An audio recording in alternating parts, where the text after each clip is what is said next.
नमस्कार दोस्तों, आज के हमारे इस वीडियो में हम आपके लिए भगवान शिव और उनकी एक परम भक्त कंजूस बुढ़िया की कहानी लेकर आए हैं।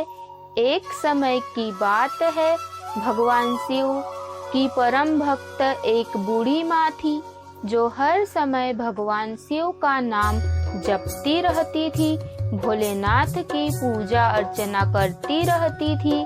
परंतु वे बुढ़िया बहुत कंजूस थी। वो कभी भी किसी को भी एक रोटी दान में नहीं देती थी। जब पड़ोसी उससे कहते, बूढ़ी माँ किसी को कुछ दान भी दे दिया करो, तब वे कहती, मैं भगवान शिव की इतनी बड़ी भक्त हूँ, हर समय भोलेनाथ का नाम जपती रहती हूँ, फिर मुझे दान पुण्य करने की क्या जरूरत है, मुझे तो वैसे ही शिवलोक की प्राप्ति होगी। वह बूढ़ी यह नहीं जानती थी कि अन्न का दान सब दानों से बड़ा दान होता है।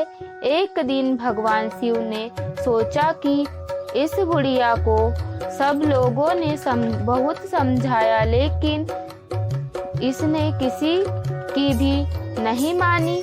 ये मेरी भक्त है, यदि मैंने इस पर कृपा नहीं की तो मेरे भक्तों का मुझ पर विश्वास नहीं रहेगा। ऐसा सोचकर भगवान शिव ने एक भिखारी का रूप धारण किया और उस बुढ़िया के द्वार पर पहुंच गए। उससे भिक्षा मांगने लगे। बूढ़ी माँ बाहर आई और बोली, बाबा अभी मेरे घर का सारा काम पड़ा है, बाद में आना। ऐसा कहकर वे अंदर चली गई। भिखारी के रूप में भोलेनाथ वहां से चले जाते हैं। थोड़ी देर बाद भगवान शिव फिर उसके द्वार पर आकर भिक्षा मांगते हैं।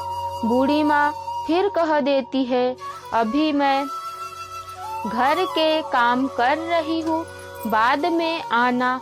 भगवान शिव फिर एक बार रात के समय उसके द्वार पर भिक्षा मांगने पहुँचे। अब बूढ़ी माँ उन्हें ये कहकर टाल देती है कि अभी मेरे पास खाने को कुछ भी नहीं बचा है, जो कुछ था सब खत्म हो गया, तुम बाद में आना। अब भगवान शिव सोचते हैं, एक बार फिर कल कोशिश कर लूँगा।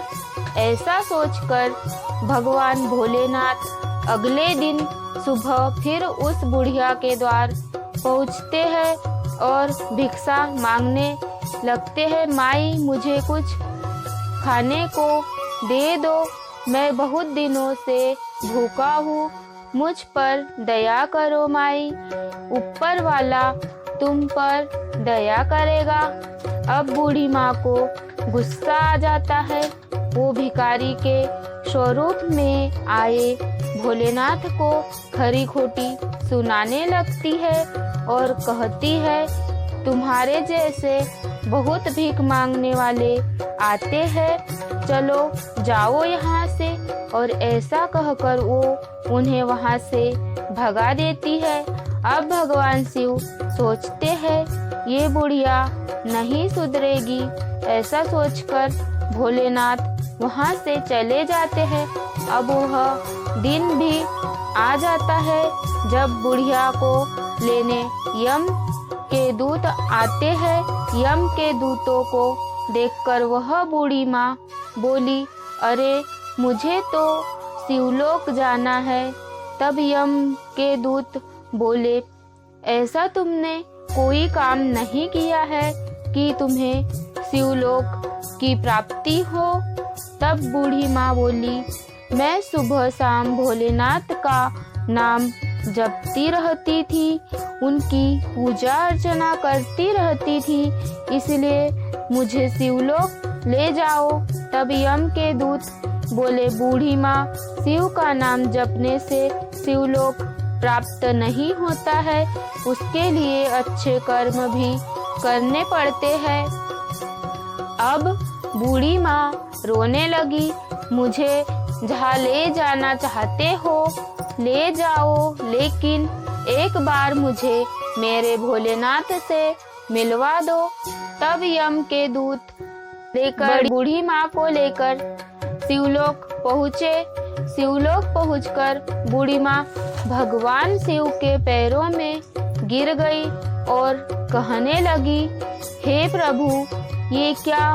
मैं तो सुबह शाम आपकी भक्ति करती थी, फिर मुझे शिवलोक की प्राप्ति क्यों नहीं हो रही? तब भगवान शिव बोले, बुढ़िया, तूने आज तक किसी भूखे को खाना नहीं खिलाया है। अन्नदान सबसे बड़ा दान है। मैं भी तेरे पास भिक्षा मांगने आया था, लेकिन तूने मुझे भिक्षा में एक दाना तक नहीं दिया। अब बुढ़िया भोलेनाथ के सामने हाथ जोड़कर रोने लगती है, प्रभु मुझे क्षमा कर दीजिए।